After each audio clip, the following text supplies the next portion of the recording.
Unified 911, anong matutulong namin sa'yo? Anya ti maitulong mi ken kapo. Anong may tatabang ko sa Unsay imo? akong ikatabang nimo? Ngini makadabang na misel ka no. Sa anumang wika o dialekto, may tulong na darating sa iyo.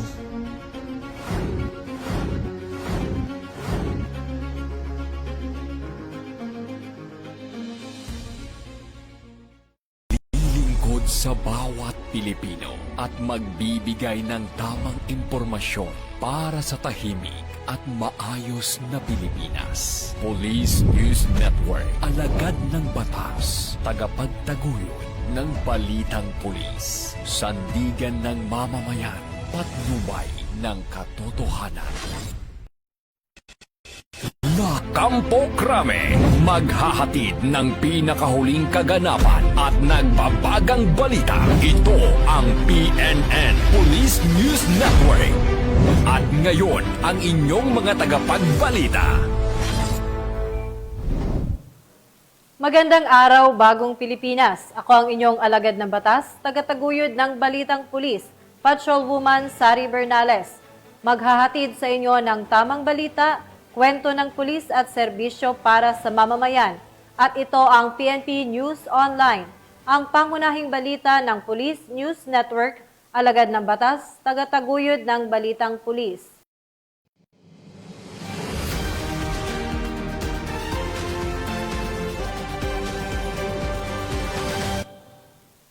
Narito ang mga balitang dapat niyong abangan.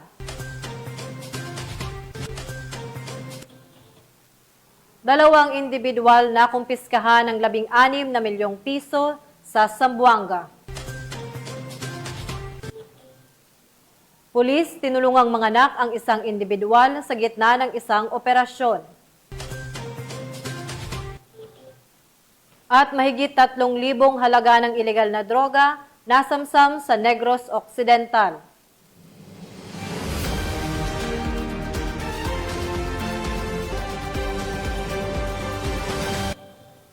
Narito ang mga balitang hatid ng ating PNN correspondents mula sa iba't ibang panig ng bansa.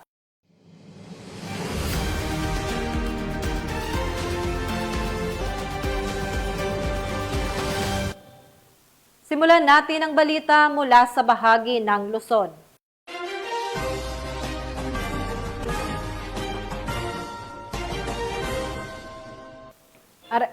Arestado ang isang top 1 most wanted person sa isinagawang operasyon dahil sa kasong paglabag sa Republic Act 7610 o Special Protection of Children Against Abuse, Exploitation and Discrimination Act sa Sual, Pangasinan. Police Corporal Joanna Marie de los Santos sa balita. Arestado ang babaeng ito na tinaguri ang top 1 most wanted person sa ikinasang joint operation ng Sual Municipal Police Station, Banban Municipal Police Station, Tarlac at Maritime Police Station sa Barangay Kamagsingalan, Sual, Pangasinan. Kinilala ni Police Captain John C. Ramos, officer in charge ng Sual MPS, ang suspect sa pangalang Marie, 36 anyos, isang housewife at residente ng nasabing barangay.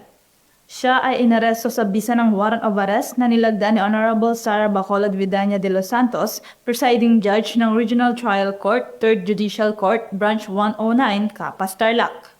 Haharap ang suspect sa kasong paglabag sa Republic Act 7610 o Special Protection of Children Against Abuse, Exploitation and Discrimination Act sa ilalim ng Criminal Case Number L-9770 na may itinakdang piyansa na 80,000 pesos.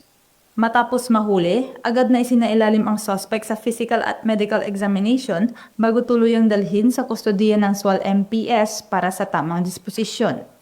Tiniyak naman ng pulisya na magpapatuloy ang kanilang masinsinang operasyon laban sa mga wanted persons upang mapangalagaan ang kapayapaan at kaligtasan ng komunidad. Mula dito sa Ilocos Region, ako ang inyong PNN correspondent, Police Corporal Joanna Marie de los Santos, alagad ng batas, tagataguyod ng Balitang Pulis. Maraming salamat, Police Corporal de los Santos. Habang nasa gitna ng emergency rescue operation, isang pulis ang tumulong sa panganganak ng isang residente sa sitio Alicabok, Barangay Orani, Bataan, sa isang hindi malilimutang eksena ng kabutihan at malasakit. Ang balitang hatid ni Patrolwoman Jilly Peña. Handaan ng pamunuan ng Police Regional Office 3 ang ikatatlo na yugto ng National Simultaneous Earthquake Drill 2025 na kung saan nilahukan ng bawat kapulisan dito. Sa layuning mas paigtingin ang kahandaan ng bawat kawani sa oras ng sakuna, matagumpay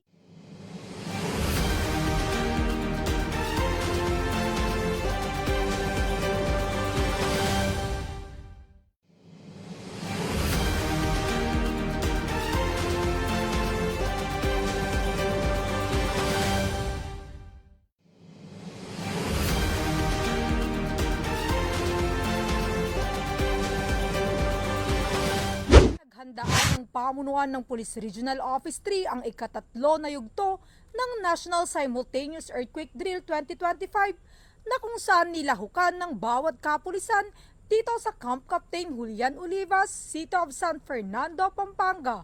Ang buong paghahanda na pinangunahan ni Police Colonel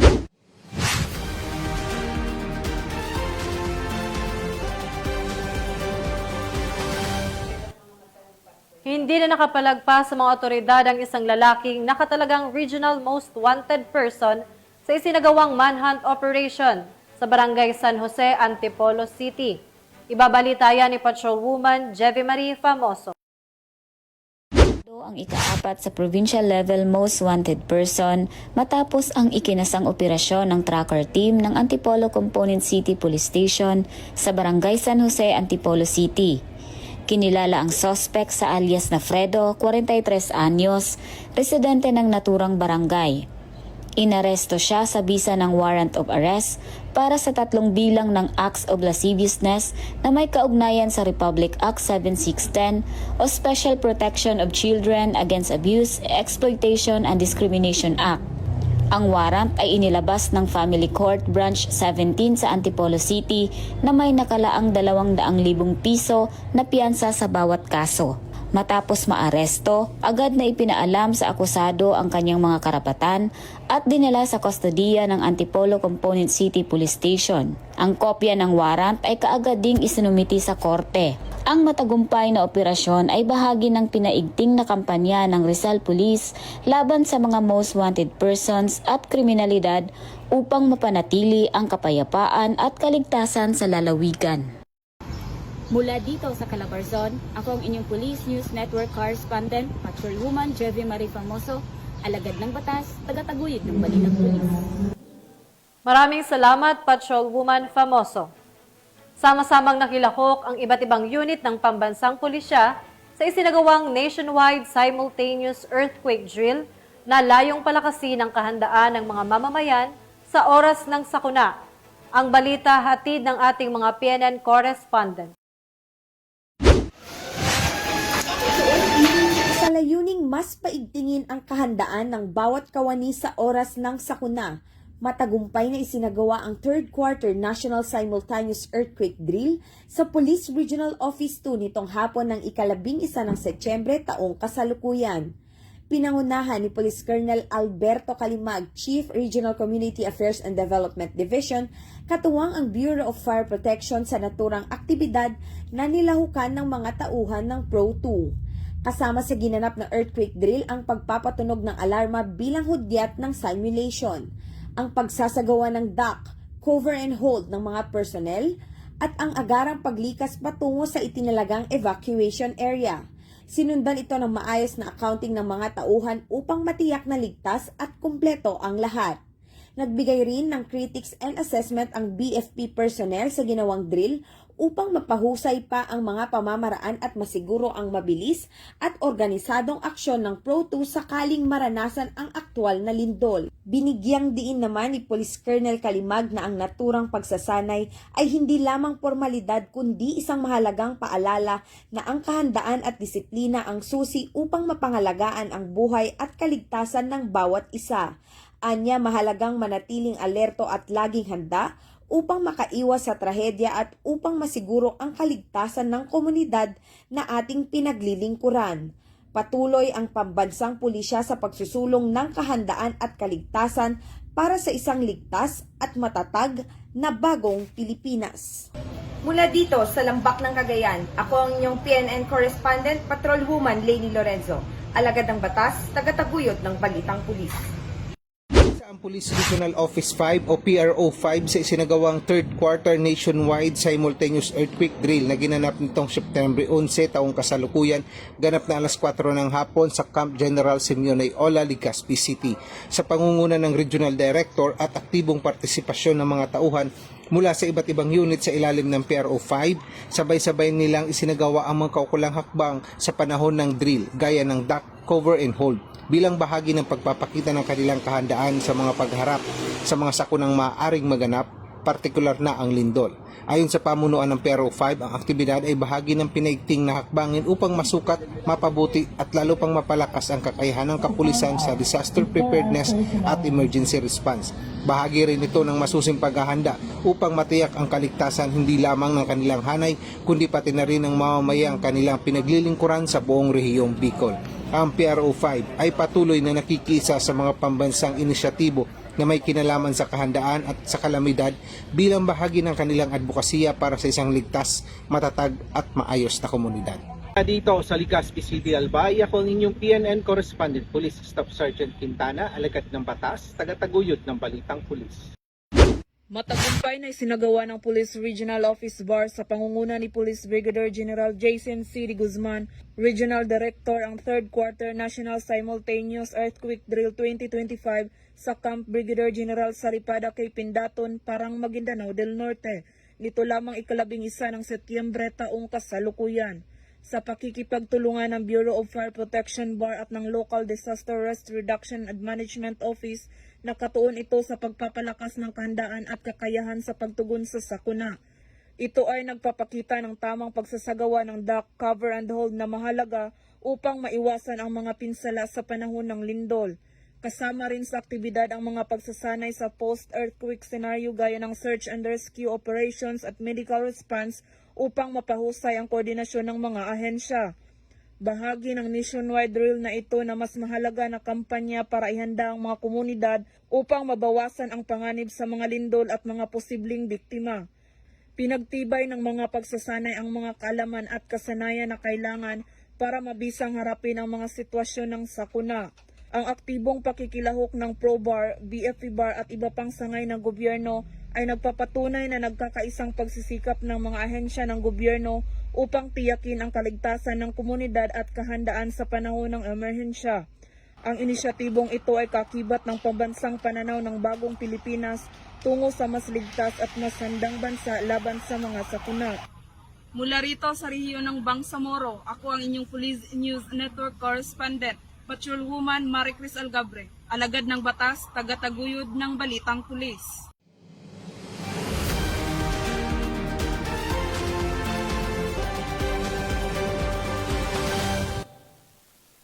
Habang nasa gitna ng emergency rescue operation, isang pulis ang tumulong sa panganganak ng isang residente sa Sitio Alicabok, Barangay Orani, Bataan, sa isang hindi malilimutang eksena ng kabutihan at malasakit.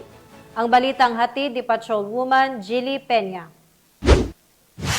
Isang hindi malilimutang eksena ng kabayanihan at malasakit ang naganap sa Sitio Alicabok, Barangay Bayan, Orani, Bataan nitong Miyerkules, ika-10 ng Setyembre matapos tumulong sa panganganak ang isang pulis habang nasa gitna ng emergency rescue operation. Kinilala ni Police Colonel Marites A. Salvadora, Provincial Director ng Bataan Police Provincial Office, ang pulis bilang si Police Master Sergeant Ronald Imperial, miyembro ng Orani Municipal Police Station.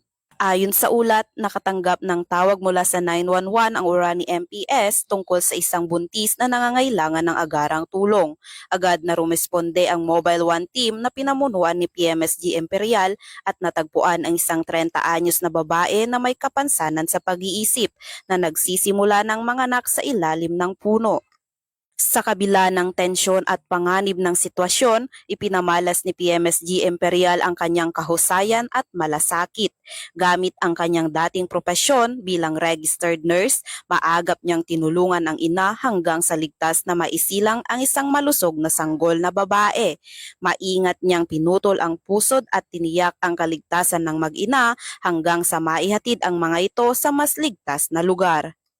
Lubos na humanga ang mga residente sa pinakitang malasakit ng mga kapulisan na nagpapatunay na ang kanilang serbisyo ay higit pa sa pagpapanatili ng kaayusan at paglaban sa kriminalidad.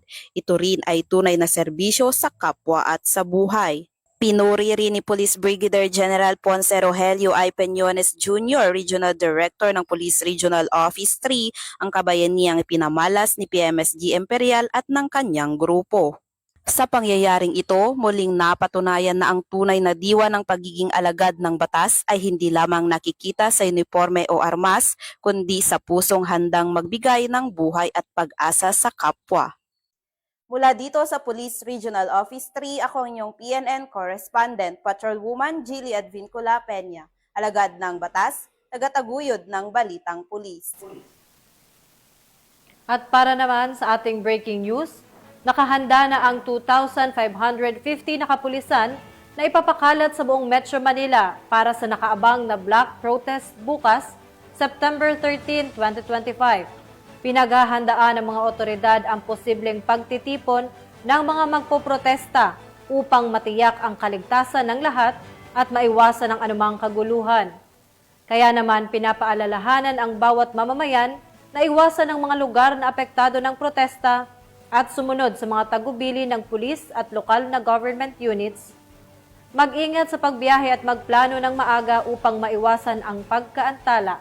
Para sa mga motorista, asahan ang posibleng road rerouting at traffic dahil sa ilang bahagi ng Metro Manila. Updates, sundan ng mga opisyal na social media accounts ng PNP at lokal na pamahalaan.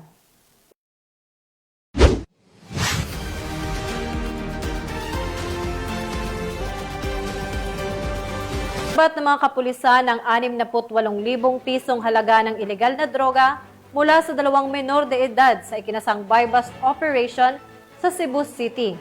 Yan ang tinutukang balita ni Patrolwoman Annalyn Canoog. Nasabat ng mga otoridad ang nasa 68K na halaga ng hinihinalang shabu mula sa 2 minor de edad sa nilunsad na buy-bust operation sa Sitio Bato, Barangay Ermita, Cebu City itong Miyerkules, 10 ng Setyembre sa taong kasalukuyan. Kinilala ni Police Major Tom Ed Tagui II, Station Commander ng Police Station 5, Cebu City Police Office, ang mga suspect na sina alias Makoy, 17 anyos at alias Arnold, 15 anyos, kapwa residente na nabanggit na lugar. Dako alas 2:20 ng hapon na magsagawa ng buy-bust operation operatiba na kung saan aresto ang mga suspect. Nakuha mula sa kanila ang 9 na pakete ng hinalang shabu na aabot sa 10 gramo at may standard drug price sa 68,000 pesos at buy-bust money. Agad na dinala ang mga suspect sa nasabing himpilan para sa dokumentasyon at tamang disposisyon. Matagumpay pong nakapagsagawa ng buy-bust operation ang ating Station Drug Enforcement Unit sa Sitio Bato, Barangay Ermita, Cebu City nitong alas 2 ng hapon, September 10, 2025. Sa nasabing operasyon ay naaresto ang 2 minor de edad. Muling pinapaalalahanan ng Carbon Police Station 5 ang publiko, lalong-lalo na sa ating nakasasakupan, partikular sa mga kabataan at kanilang mga magulang, na iwasan at labanan ang tukso ng paggamit at pagbebenta ng ipinagbabawal na gamot. Ang droga ay hindi lamang nakakasira ng kinabukasan, kundi nagiging sanhi din ito ng krimen at iba pang kaguluhan sa ating komunidad. Naniniwala ang Carbon Police Station 5 na ang tagumpay laban sa iligal na droga ay nakasalalay hindi lamang sa aksyon ng ating kapulisan, kundi sa pakikisa na rin ng ating komunidad. Patuloy ang maigting na kampanya ng kapulisan laban sa illegal na droga bilang bahagi ng advokasya para sa ligtas at maayos na pamayanan sa ilalim ng bagong Pilipinas. Mula dito sa Cebu City, ako ay yung PNN correspondent, Patrolwoman Annalyn N. Canoog, alagad ng batas, tagataguyod ng Balitang Pulis. Maraming salamat, Patrolwoman Canoog.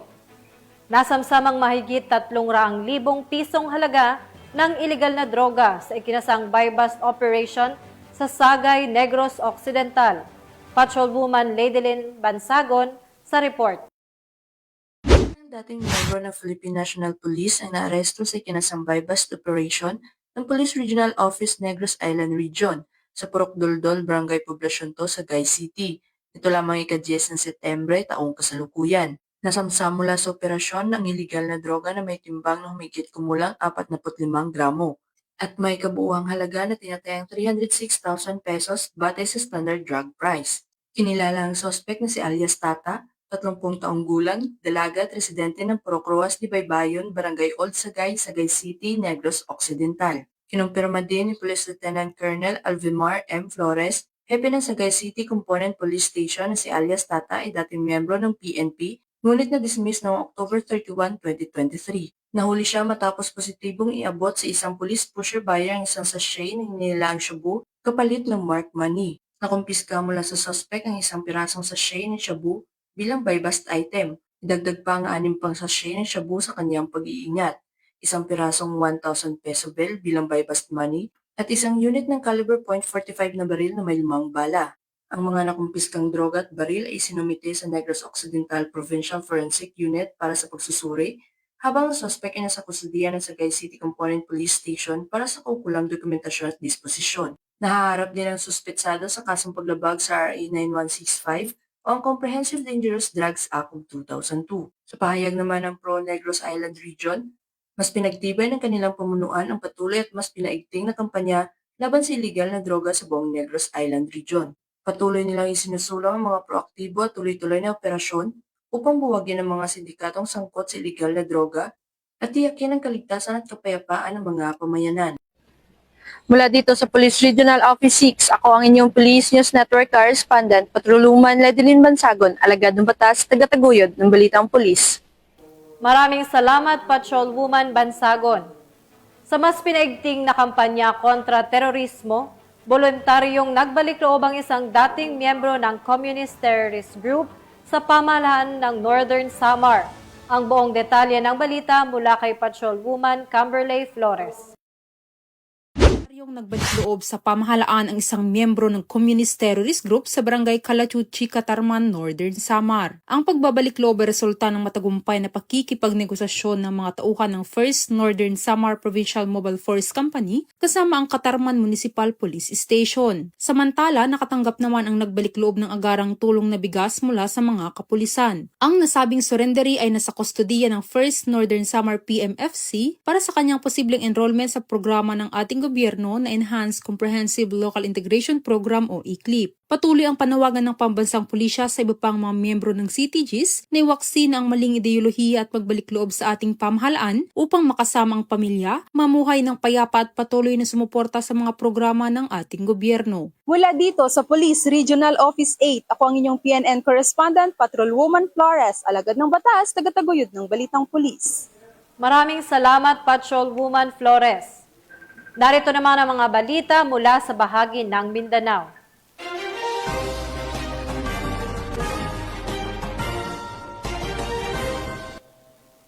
Naging matagumpay ang isinagawang anti-smuggling operation ng mga kapulisan sa Zamboanga na nagresulta sa pagkakahuli ng 2 individual at pagkakakumpiska ng 16 na milyong piso. Ang kabuuan ng balita mula kay Patrolwoman Joyce Franco. Ang 2 lalaki, kabilang ang isang pulis, matapos mahulihan ng mahigit 16 milyong halaga ng smuggled na sigarilyo sa isinagawang operasyon ng mga kapulisan ng Zamboanga City Police Station 4 Intelligence Section kasama ang 1st Special Operations Unit Maritime Group, Zamboanga City Maritime Police Station, Special Operation Team RMFB 9, S3 Battalion RMFB 9 at Tactical Support Company ni RMFB9 nitong madaling araw ng Setyembre 11, taong kasalukuyan sa Sitio Bactos, Barangay Talabaan, Zamboanga City. Kinilala ang mga naaresto na si alias Ben, 43 anyos, miyembro ng PNP na naka-assign sa Hulusulo at sinasabing may-ari ng mga smuggled na sigarilyo, at si Ernesto, 55 anyos, residente ng Barangay Divisoria, Zamboanga City, na siyang driver ng sasakyan. Na-recover mula sa kanila ang isang Isuzu Elf close van na may plakang KBF 2276 at may kargang 282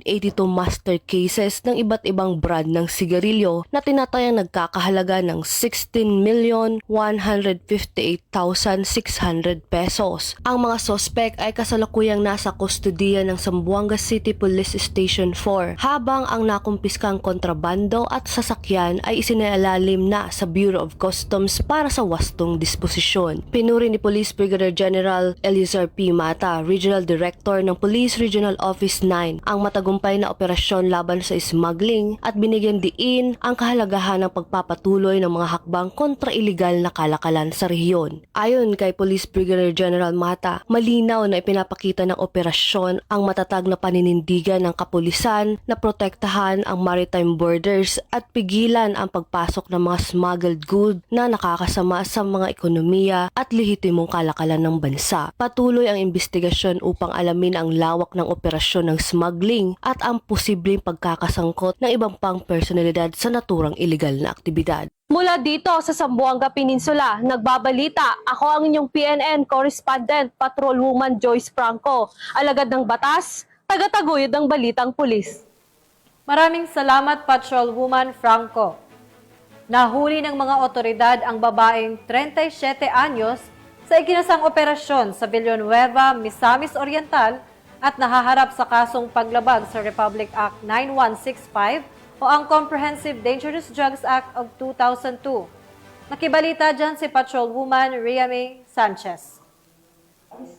Isang bypass operation, ang isang 36 anyos na babae sa Purok Gis, Banban, Barangay Loc, Villanueva, Misamis Oriental. Ang naturang operasyon ay pinangunahan ni Police Major Francis Obregado, officer in charge ng Villanueva Municipal Police Station, kasama ang isang confidential agent at mga tauhan ng Villanueva Municipal Police Station. Na-recover mula sa suspect ang 11 gramong hinihinalang shabu na may standard drug price na 74,800 pesos at iba pang mga paraphernalia. Nasa kustudiya na ng kapulisan ang suspect kasama ang mga nakumpiskang ebidensya para sa kaukulang disposisyon at maharap sa kasong paglabag sa RA 9165 o Comprehensive Dangerous Drugs Act of 2002. Ang kapulisan ng Rehiyon 10 ay hindi titigil sa pagpapaigting kontra iligal na droga para sa seguridad at kaligtasan ng mamamayan. Mula dito sa Camp Capistrano, Busa, Cagayan de Oro City, ako ay ng Police News Network correspondent, Patrolwoman Rhea May Sanchez, alagad ng batas, tagataguyod ng balitang pulis. Maraming salamat, Patrolwoman Sanchez. Nasa kote ang mahigit 100,000 pisong halaga ng shabu mula sa isang individual na tinaguriang top 5 high-value individual sa Davao City. Patrolwoman Shaira Rose Aquino, ibalita mo. Panglima sa listahan ng mga high-value individual sa lungsod matapos ang matagumpay na operasyon ng MAA Police Station kung saan ay nakumpiska sa operasyon ng tinatayang 15 gramo ng hinihinalang shabu na may kabuang halagang 102,000 pesos. Kinilala ang suspect sa alias na J, 32 anyos, residente ng Purok 13, Bugak, Barangay Maa, Davao City at isang recidivist o dati nang nahatulan sa kaparehong kaso. Nadakip siya sa isang buy-bust operation dakong alas 10:50 ng umaga ng Setyembre 11 sa Purok 42, Midland Village ng parehong barangay. Sa kasalukuyan, nasa kustodiya na ng MAA Police Station ang suspect at naharap sa kasong paglabag sa Section 5 at Section 11 ng Republic Act No. 9165 o ang Comprehensive Dangerous Drugs Act of 2002. Ang pagkakaaresto sa isang high-value individual ay nagpapakita ng patuloy na determinasyon ng kapulisan na tapusin ang operasyon ng iligal na droga sa lungsod. Mula rito sa Police Regional Office 11, ako ang inyong PNN correspondent, Patrolwoman Shaira Rose Aquino, alagad ng batas, tagataguyod ng balitang pulis. Maraming salamat, Patrolwoman Aquino. Pinangunahan ng Sultan Kudarat Police Provincial Office ang isinagawang opening ceremony ng 3-day Barangay Peacekeeping Action Team sa ginanap na Municipal Hall ng Lutayan, Sultan Kudarat. Ang buong detalye ng balita mula kay Patrolwoman Dina Morales. Pinangunahan ng Sultan Kudarat Police Provincial Office ang pagbubukas ng 3 araw na Barangay Peacekeeping Action Team Training na isinagawa sa Municipal Hall, Barangay Tamnag, Lutayan, Sultan Kudarat. Ito lamang ikasampo ng Setyembre taong kasalukuyan. Pinangunahan ni Police Colonel Bernard L. Lau, Provincial Director ng Sultan Kudarat PTO, ang pagbubukas ng naturang aktibidad. Dumalo din ang lokal na pamalaan ng Lutayan sa ilalim ng pamumuno ni Municipal Mayor Honorable Dato Yasin S. Mangoda Dato at nagbigay din ng suporta ang Lutayan Municipal Police Station. Nasa 79 na mga miyembro ng BIPAT mula sa 11 na barangays ng Lutayan ang isinailalim sa training na nakatutok sa community policing, disaster preparedness at epektibong diskarte sa pagtugon upang mapanatili ang kapayapaan at seguridad sa komunidad. Sa seremonya, inihatid ni Police Colonel Lau ang kanyang mga mensahe ng suporta na nagbibigay diin sa kahalagahan ng pagkakaisa sa pagpapaunlad ng kapayapaan at kaayusan. Mula dito sa Region 12, ako ang inyong PNN Correspondent, Patrolwoman Vina Morales, alagad ng batas, tagataguyod ng Balitang Pulis. Maraming salamat, Patrolwoman Morales. Matagumpay na naisakutuparan ang isinagawang Declamation and Poster Making Contest kaugnay sa paggunita ng 31st National Crime Prevention Week na ginanap sa Pro 13 Multipurpose Center, Camp Colonel Rafael C. Rodriguez, Butuan City. Ibabalita yan ni Patrolwoman K. Francisco. Namayagpag ang Butuan City Police Office matapos masungkit ang unang pwesto sa parehong declamation at poster making contest bilang bahagi ng pagdiriwang ng 31st National Crime Prevention Week na ginanap sa Police Regional Office 13 Multipurpose Center, Camp Colonel Rafael C. Rodriguez, Butuan City, nito lamang Setyembre taong kasalukuyan. Dinaluhan ng mga estudyante, magulang at coaches mula sa iba't ibang probinsya ng Caraga. Ang aktibidad na layong mahikayat ang kabataan na makibahagi sa kampanya laban sa krimen at maipamalas ang kanilang talento. Sa declamation contest ay nagwagi ng unang pwesto si Miesha Ray Estranolia mula sa Agusa National High School, samantala sa poster making contest ay unang pwesto ang nasungkit ni Riza Angel H. Rolio mula rin sa nasabing paaralan. Ang selebrasyon ay pinangunahan ng Police Regional Office 13 sa pamumuno ni Police Brigadier General Marshal Mariano P. Maestrado IV, Regional Director ng Police Regional Office 13. Mula rito sa rehiyon ng Caraga, ako yung PNN Correspondent, Patrolwoman K. Francisco, alagad ng batas, tagataguyod ng Balitang Pulis. Maraming salamat, Patrolwoman Francisco. At yan ang mga balitang nakalap ng ating PNN correspondents mula Luzon, Visayas at Mindanao. Sa ngalan ng pamunuan ng Pambansang Pulisya, sa pangunguna ni Acting Chief PNP Police Lieutenant General Jose Melencio Nartates Jr. at sa pamumuno ni President Ferdinand Bongbong Marcos Jr., kami ay maglilingkod sa bawat Pilipino at magbibigay ng tama at balanseng balita sa bagong Pilipinas. Mula rito sa tanggapan ng tagapag-ugnay ng Pambansang Pulisya, kami ang inyong alagad ng batas, tagataguyod ng Balitang Pulis. Maghahatid sa inyo ng tamang balita, kwento ng pulis at serbisyo para sa mamamayan. At ito ang PNP News Online, ang pangunahing balita ng Police News Network.